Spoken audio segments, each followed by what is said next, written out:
gracias a todos los profes.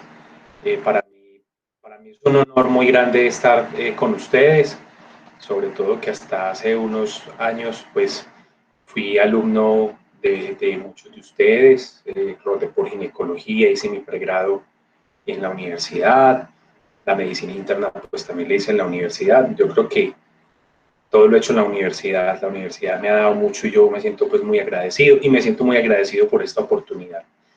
Bueno, en estos minutos voy a desarrollar un derrotero acerca de algunas razones por las cuales eh, consideramos que la espiritualidad tiene un papel en la atención de la mujer gestante, no solo de la mujer gestante, en realidad en el campo de la espiritualidad en medicina se han abierto muchas posibilidades y en muchas condiciones, en muchas patologías, en muchas clases de pacientes, la literatura empezaba a mostrar de una manera muy importante el papel que tiene la espiritualidad.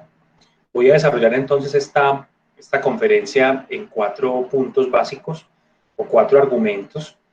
El primer argumento es desde el punto de vista ancestral. Hablaremos un poco de algunas ilustraciones de la historia de la mujer en distintas culturas y el papel que tuvo la espiritualidad, pero más específicamente la religión. Ahora voy a establecer un contraste entre ambos términos porque no son lo mismo.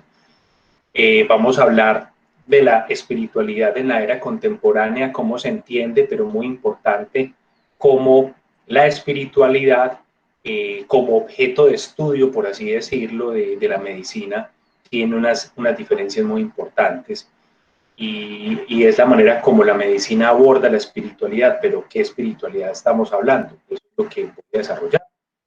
En un tercer punto vamos a hablar de humanizar la atención de la mujer como uno de los argumentos para incluir la espiritualidad en su atención y vamos a hablar en cuarto lugar de una forma de hacer medicina, no sé si nueva, creo que la palabra nueva no es precisa, pero sí que va teniendo mucho auge y del cual van apareciendo muchas investigaciones que se llama la medicina mente, cuerpo y espíritu. Entonces vamos a comenzar este viaje. Una relación ancestral. Desde el antiguo Egipto, con muchos de los dioses de allí, específicamente Isis y Neftis, se habla que todo el trabajo del nacimiento, del parto, así como el paso de la vida y la muerte, lo cual no es muy distinto después de todo. Para ustedes es muy frecuente ver nacer niños y para otras áreas del conocimiento es más frecuente ver morir personas. Y el proceso de nacimiento y el proceso de muerte tienen muchísimas similitudes, casi que son un trabajo de parto. Y cuando asistimos, por ejemplo, a una muerte natural, estamos asistiendo a un trabajo de parto con muchas particularidades, pero con muchas semejanzas. Los egipcios entendían esto y por eso estas diosas eran diosas que acompañaban tanto el parto y el nacimiento como el paso de la vida a la muerte. También los pueblos prehispánicos, yo sé que este tema lo han discutido muchas veces ustedes, de cómo hay imágenes de mujeres pariendo sentadas.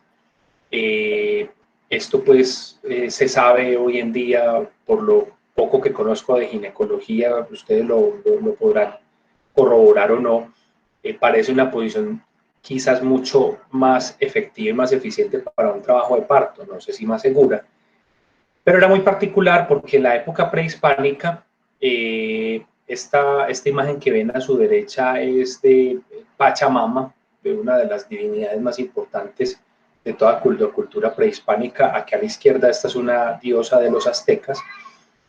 Y antes las mujeres cuando estaban en su proceso de parto, se apartaban del resto de las personas, se iban a la oscuridad.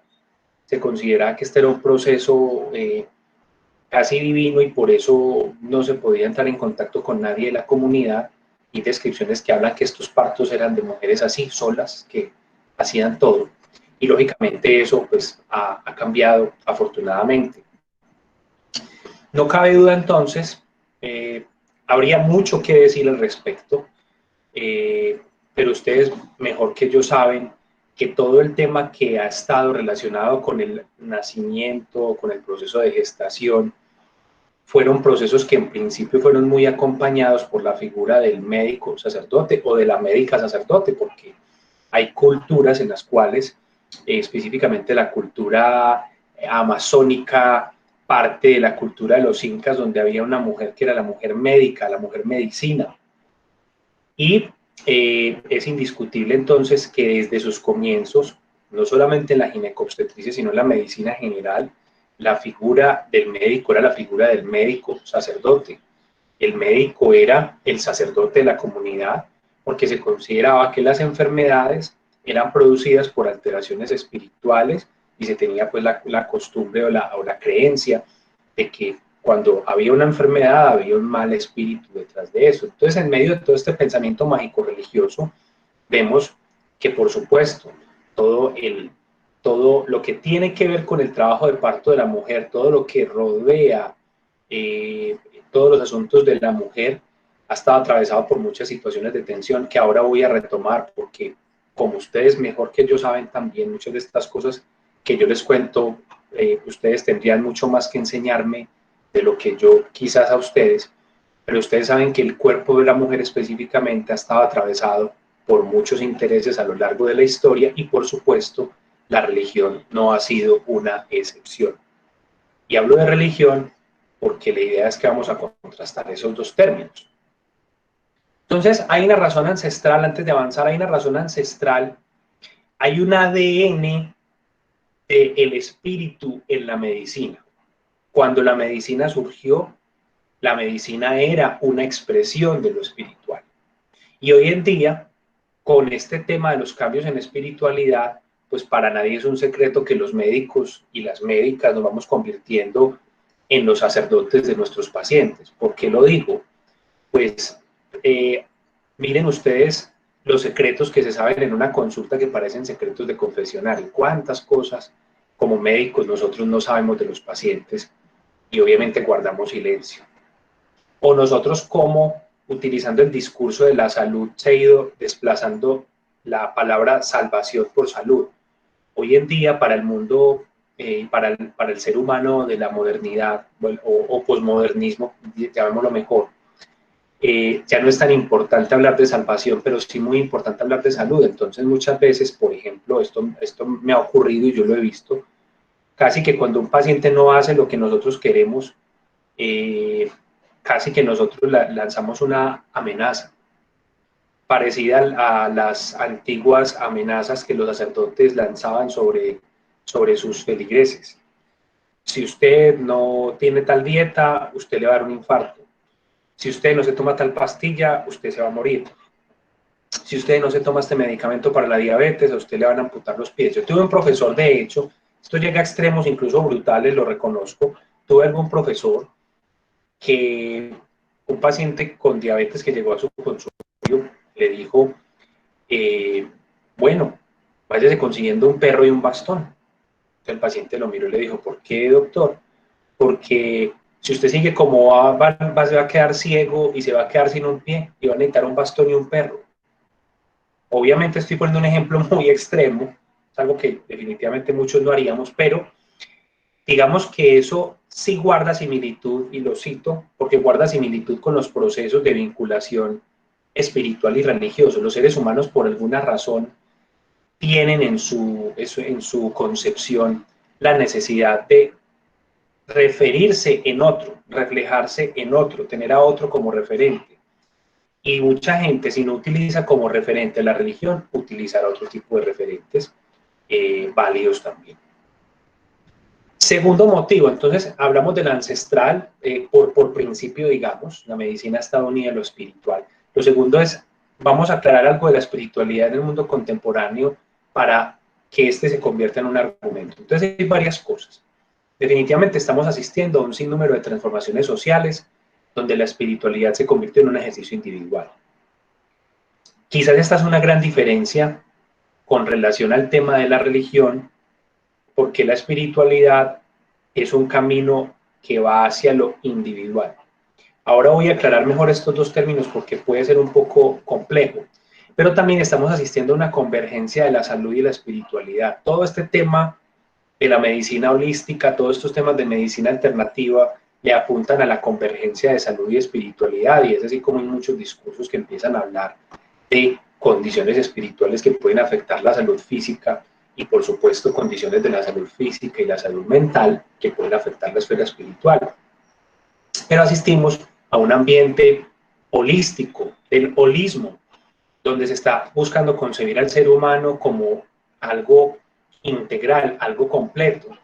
Toda esta mentalidad cartesiana que nos ha acompañado en los últimos siglos se encargó de escindir y de dividir el ser humano en partes. Entonces cada parte la recogió un área de conocimientos específica. Entonces toda la parte del cuerpo, toda la parte física, todo eso lo recogió la física, la química, la biología y por supuesto la medicina, que siempre ha sabido aprovechar los discursos de otras ciencias, porque la medicina per se no ha creado nada nuevo. La medicina lo único que ha hecho es apropiarse de los principios de la biología, de la física y de la química para crear otro cuerpo de conocimientos, lo hablo desde el punto de vista físico. Toda la parte mental, psicológica, si se quiere, ha sido legada a las humanidades y, por supuesto, toda la esfera espiritual fue legada o delegada en la religión, aun cuando también la filosofía se ha apropiado de cuestiones espirituales, pero sin llamarlas espiritualidad. Cuando hablamos de existencialismo o de existencial, hablamos de una cualidad del espíritu que prescinde de un referente divino. Pero definitivamente el ser humano está alterando profundamente la forma en que se reproduce. Esto no es un secreto. Hace muchos siglos los trabajos de parto eran muy distintos a como suelen ser el día de hoy. Las mujeres se movían durante el trabajo de parto, generalmente eran atendidas por otras mujeres, parían en sus propias casas.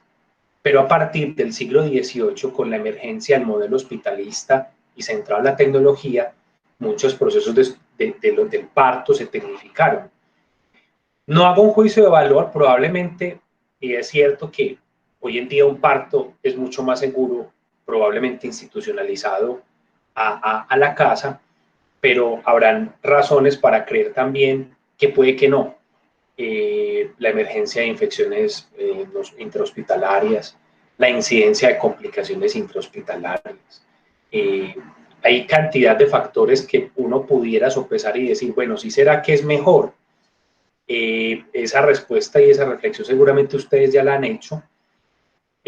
Lo cierto del caso es que esto ha cambiado.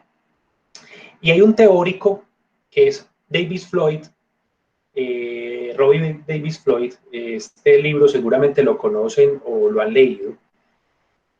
Habla de 3 paradigmas del parto y yo hablo de esto porque esto se conecta muy bien con lo que vamos a hablar. Hay un paradigma que él describe como tecnocrático, la separación mente-cuerpo, en la cual la medicina se ocupa definitivamente del cuerpo.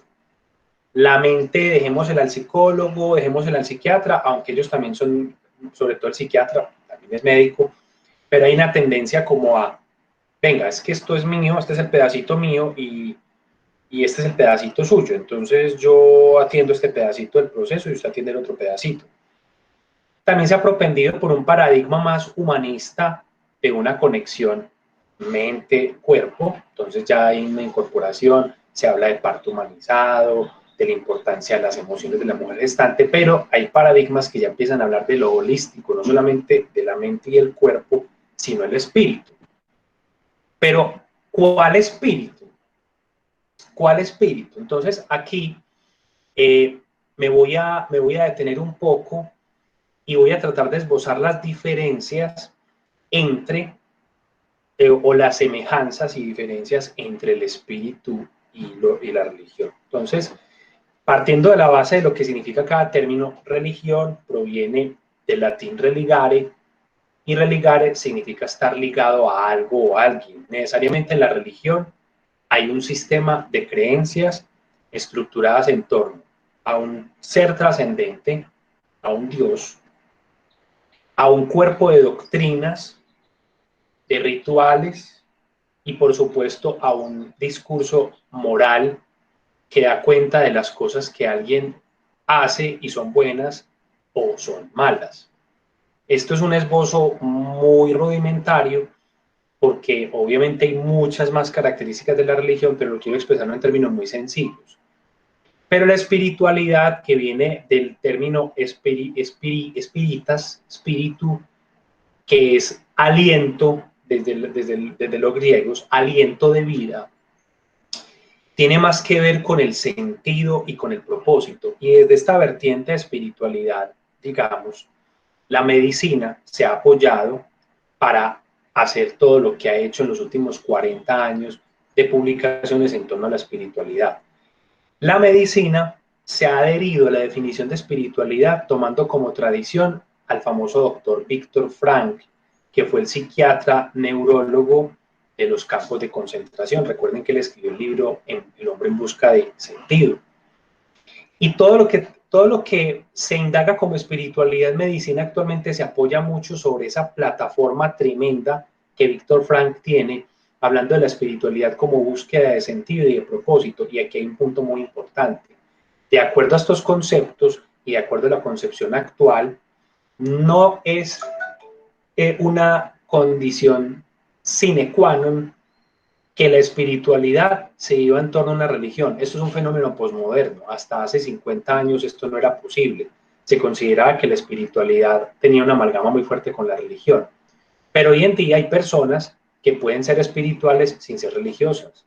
Pueden haber personas que tengan una necesidad de trascendencia a través de cantidad de vivencias diferentes sin necesariamente estar inscrita en un sistema de pensamiento religioso, como también seguramente, tristemente, hay ejemplos de esto. Hay personas muy religiosas que no son espirituales. Hay personas que van a ritos y pueden sentir que su vida no tenga ningún propósito y hasta pueden suicidarse. ¿Son religiosos? Sí. ¿Son espirituales? Quizás no. El acento que define la espiritualidad es el acento relacionado con el sentido y el propósito. Y es desde ahí que tenemos como punto de partida la espiritualidad. Entonces, ¿cómo no pensar que una mujer gestante requiera conectarse con el sentido de ser mamá, por ejemplo, o el significado de ser mamá? Incluso espiritualidad tiene que ver mucho con los significados también. Es una definición que reconozco que no está exenta de problemas. Todavía no se ha dicho la última palabra al respecto, pero me parece importante precisar en algo que son dos cuestiones diferentes, porque fíjense que el título de la conferencia no es si es importante la religión para la mujer gestante. Empecé hablando de espiritualidad. Entonces, dicho esto, hablemos de humanización y salud de la mujer. Y hay autores que empiezan a entender el bienestar como un constructo que se basa en 6 dominios. Este es uno de tantos constructos, porque cuando hablamos de bienestar hay cientos de definiciones y a veces el bienestar se entiende mejor por los dominios que lo componen que por la definición. Es muy difícil definir bienestar, pero de acuerdo a este autor que está aquí, al final yo les voy a mostrar una gran lista de referencias y yo a la profe Sandra le pasé varios artículos por si quieren profundizar en muchas de las cosas que estamos hablando aquí. Hay varias dimensiones y fíjense que la dimensión espiritual es una dimensión fundamental para hablar de bienestar. Para los pacientes hoy en día, este componente es fundamental para tener bienestar. Pero la espiritualidad, en el sentido que lo estamos hablando, de sentido y de propósito. Pero además hay otra cosa, y esto va muy unido al fenómeno de la época moderna. Nuestros pacientes van teniendo otras preferencias. Entonces hay mayor acceso a la medicina complementaria, a la medicina alternativa. Y hay investigaciones que empiezan a mostrar que entre el 49 y el 69% de mujeres gestantes pueden estar consumiendo remedios herbales.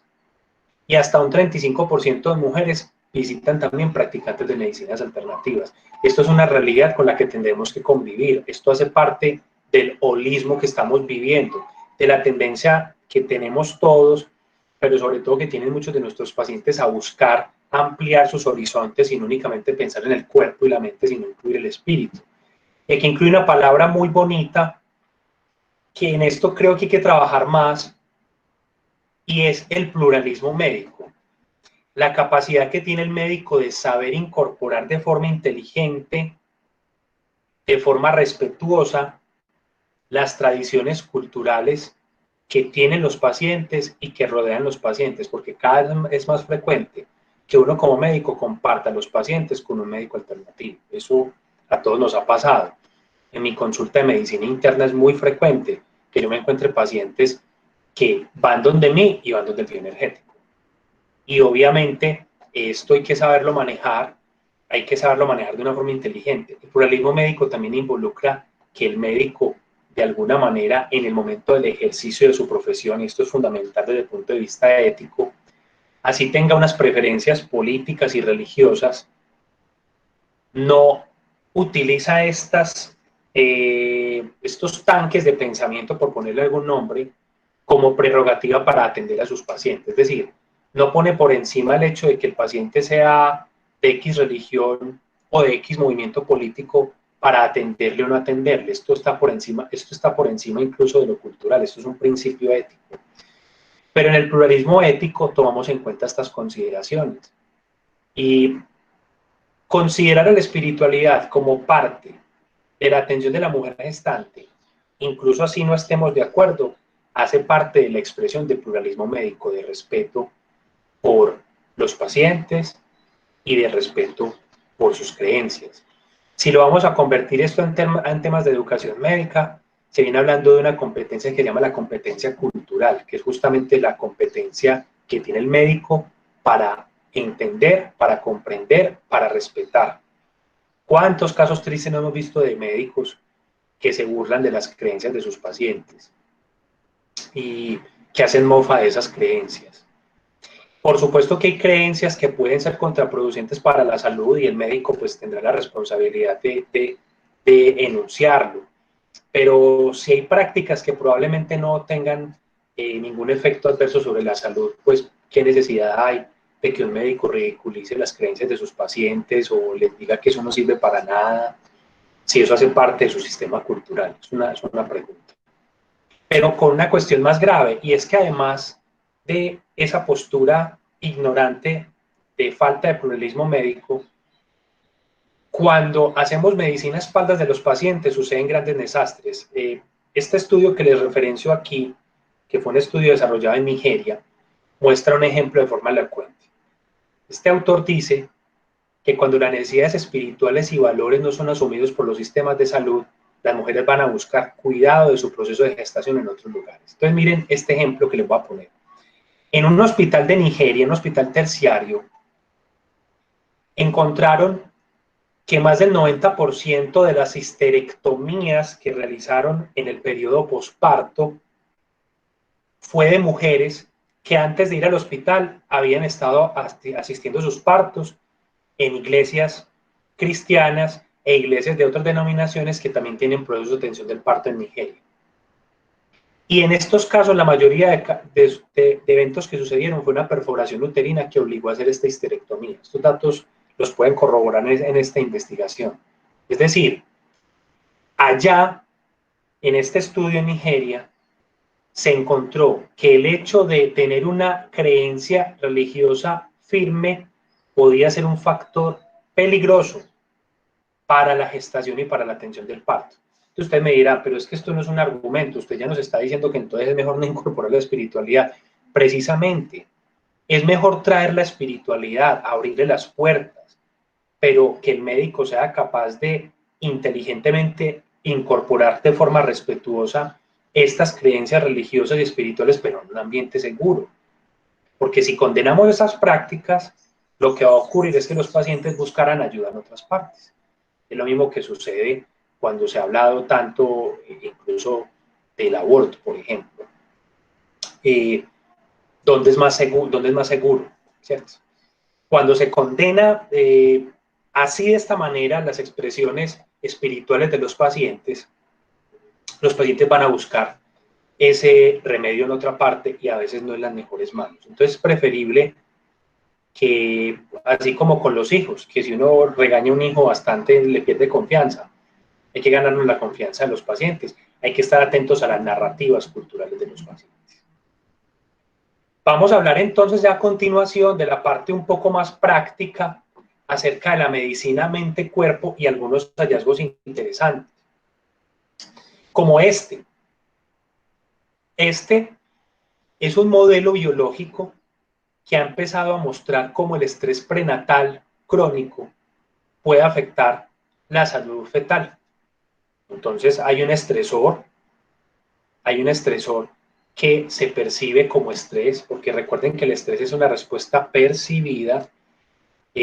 Lo que estresa a una persona puede no estresar a otra. Si uno está en un baile, cuando hablo de baile, siento que eso fue como hace décadas, porque antes ya yo no he vuelto a bailar desde que esto empezó. Y creo que muchos de ustedes tal vez solos en la casa, pues, pero no pues en un ambiente así. Pero el ejemplo que iba a ponerles es que si uno está en un sitio y uno lo van a sacar a bailar, no siente el mismo estrés todo el mundo. Algunos no se estresan cuando lo sacan a bailar, otros sí se estresan si sale a bailar. Es el mismo estresor, el baile, pero para uno es una percepción estresante y para otros no, es una percepción. Entonces hay unos núcleos que son los núcleos paraventriculares, que es donde se produce el factor liberador de corticotropina en relación a este estrés que ocurre en el encéfalo. Y esta hormona actúa en dos asas, en dos vías. Hay un sistema simpático adrenomedular y hay un sistema hipotalámico y pituitario adrenal. Todo esto que ya todos seguramente no lo sabemos, genera una respuesta de estrés, mediada por la epinefrina y mediada por el cortisol, que tiene un impacto en el resto del cuerpo. Ahora, se sabe, y ahora lo voy a mostrar con un modelo más claro, que el estrés prenatal crónico puede tener desenlaces adversos en el nacimiento de los niños. Se ha asociado a efectos en el desarrollo cognitivo a largo plazo de los niños e incluso a problemas comportamentales. Y aquí empieza a surgir un discurso muy interesante, que es el discurso de la epigenética fetal. Y lo voy a intentar explicar con este cuadro. Cuando una madre expresa mucho estrés durante su gestación, disminuye la expresión de los receptores glucocorticoides, entonces hay una respuesta como a la baja del estrés, es un intento de compensación. Esto se da porque el estrés crónico, al aumentar de una forma importante el cortisol, hace un fenómeno de regulación a la baja de los receptores glucocorticoides. Hasta aquí muy bien, porque esa es la manera como uno se defiende. Pero por otro lado, se ha descubierto que ese aumento del cortisol influye sobre la metilación de un factor genético muy importante en el feto, que tiene que ver a su vez con la expresión de los receptores glucocorticoides. Es decir, ya se sabe que la producción de hormonas in útero altera la transcripción genética del feto. Hablamos de hormonas del estrés que afectan directamente la transcripción genética, es decir, es un fenómeno de epigenética. Entonces, creo que hay algo acá que de pronto no estamos viendo. Yo he conocido personas, productos de partos en situaciones adversas, y seguramente ustedes también han tenido esa observación, cuya personalidad no es igual. Yo voy a citar un ejemplo cercano. Yo tengo unos primos que son más nerviosos de los primos promedio de mi familia, son los primos nerviosos de la familia. Y mis primos nerviosos tuvieron una mamá que durante el embarazo tuvo procesos muy complicados, de estrés, de carencias, de sensación de amenaza. Entonces eso de que los nervios se transmiten, de alguna manera sí, obviamente estoy lanzando reflexiones e hipótesis que difícilmente podré comprobar en este momento, pero si ustedes observan con atención se darán cuenta, y ustedes lo saben mejor que yo, que una mujer estresada es una mujer complicada. Es decir, una mujer que tiene un proceso de gestación con estrés es un proceso de gestación tortuoso y no pocas veces termina mal, con trabajos de parto muy difíciles, con complicaciones que uno no se explica dónde les pasa, a esas mujeres les pasa de todo. Incluso hace poco, como pues que la mujer está ante todo, la tenemos que ver, uno a veces piensa que que la salud de la mujer es responsabilidad del ginecólogo. Eso es un error porque la salud de la mujer tiene que ver con todos, con los internistas por supuesto también, y resulta que hace poco una colega ginecobstetra me remitió una paciente con palpitaciones. Es una mujer que es abogada y que por época de la pandemia le tocó llevarse todo el trabajo para la casa. Entonces empezó a tener aumentos bruscos de la presión arterial, aumentos bruscos de las palpitaciones. Le hicieron un mapa, el mapa le salió alterado, el monitoreo de la presión alterado, con las presiones altas. Le hicimos un holter, aumento del automatismo supraventricular, tan. Y dio la casualidad que yo le pedí unos exámenes de control, pero se los hice bajo un periodo de incapacidad.